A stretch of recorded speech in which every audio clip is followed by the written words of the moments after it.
Bien, vamos a explicar cómo resolver un test de los que suelo poner en clase. En este caso va a ser un test de 20 preguntas, cada pregunta con 4 posibles respuestas. En cada test encontraremos una zona donde están las preguntas y las respuestas y una zona final destinada a las respuestas y a los datos del alumno. En esta parte primera, donde el alumno tiene los enunciados con las 4 posibles respuestas, pues el alumno puede escribir, marcar la que crea conveniente o incluso arrepentirse, tachar, corregir, etc.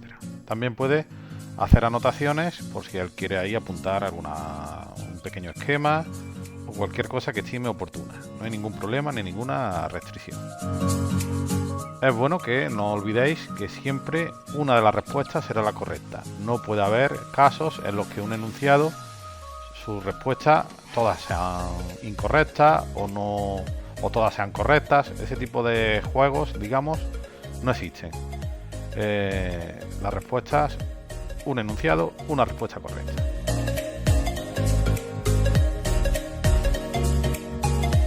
En la plantilla de respuestas, sin embargo, no se admitirá ningún tipo de corrección, tipex o anotación.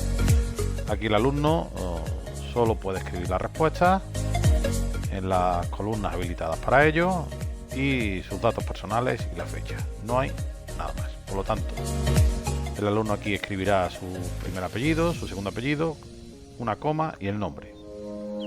Y después, pues, en el espacio destinado a tal efecto, la fecha.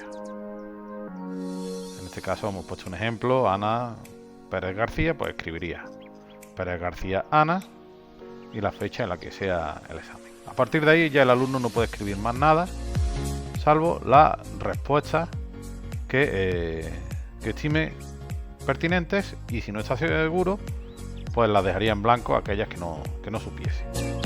Y ya no escribe más nada. Respetando, por supuesto, las zonas sombreadas. La zona de las calificaciones, eso le corresponde al profesor y por tanto ahí no se toca. Y lo mismo con los números que indican la columna donde están las respuestas. Ahí no se escribe nada. Solo se escriben las casillas que quedan libres a tal efecto. Ahí el alumno pues pondrá las respuestas que considere necesarias. Y es muy importante que no se confunda a la hora de transcribir las respuestas desde el folio a la plantilla final, porque ahí no se puede corregir ni usar tipex, recordemos, ¿vale?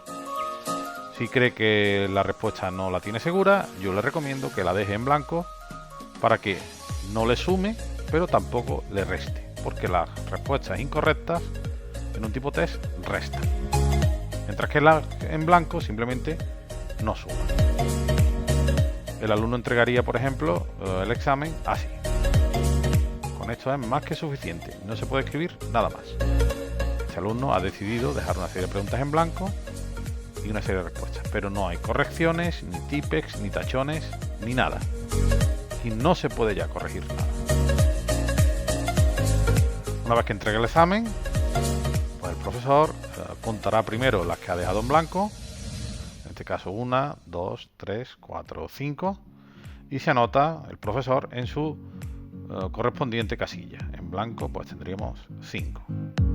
A continuación el profesor debe revisar las que están bien y las que están mal y las va marcando.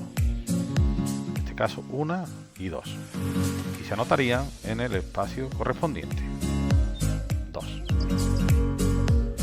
Aquí es muy importante hacer hincapié en lo que he dicho anteriormente. Las preguntas en blanco no suman, pero tampoco restan. Sin embargo, las que están mal sí restan. Normalmente en mis exámenes tipo test restan la mitad. Es decir, este alumno, en lugar de tener 2 preguntas incorrectas, tendría 2 más la mitad de ese 2, 1. Con lo cual, el total de respuestas que ha tenido incorrectas serían las 5 que ha dejado en blanco, las 2 que ha tenido incorrectas, más esa mitad de las que ha tenido incorrectas, que en total serían 8. Repasemos lo que acabo de decir en esta tabla. Es importante que la entendamos. En un examen con 20 preguntas, tenemos un alumno que decide que tiene bien 10 preguntas, las tiene correctas, pero decide dejar otras 10 en blanco. Por lo tanto, solo le contarían los 5 puntos de aquellas preguntas que tiene correctas, y las que tiene en blanco pues no le perjudican, salvo simplemente que lógicamente no las ha tenido bien porque las ha dejado en blanco. Por lo tanto, la calificación que tendría este alumno sería un 5.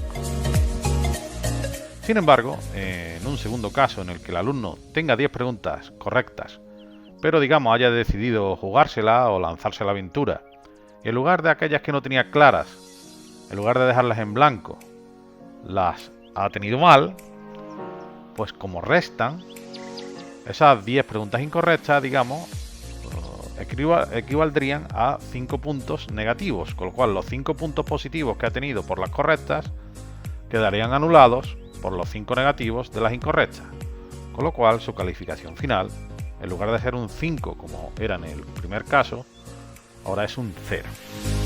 Esto se hace porque los exámenes tipo test, como yo los hago de forma que siempre una respuesta es la correcta, pues el alumno tiene un 25% de posibilidades de acertar simplemente por suerte.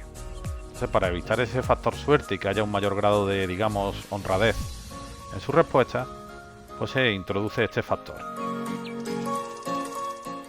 Volviendo al ejemplo de nuestra supuesta alumna Ana, pues, como hemos dicho, el total de respuestas incorrectas sería 8 al sumar las 5 en blanco, las 2 que has tenido mal, más la mitad de esas que ha tenido mal. Porque repito, normalmente en clase, en los exámenes no quito una incorrecta completa por cada una que el niño ha tenido mal, sino que le resto solo la mitad. Una vez que tengo el total de incorrectas, en este caso 8, aplicamos una sencilla tabla. En esta tabla, pues vemos que un alumno que haya tenido 0 errores, pues su nota sería un 10, y a partir de ahí voy bajando la nota conforme aumenta el número de errores. Observemos que un alumno que haya tenido 20 errores tendría un 0. ¿Qué ocurre? Como las incorrectas restan, se puede llegar al caso de que el alumno tenga una nota negativa porque tenga demasiados errores.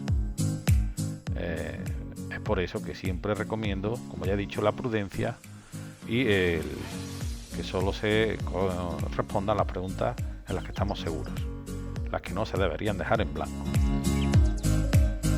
Recordemos que nuestra alumna Ana, supuesta alumna, pues en este caso tuvo 8 errores y la nota que le correspondería sería un 6. Por lo tanto, su calificación final en el ejercicio sería 6. Espero que haya sido de utilidad. Muchas gracias.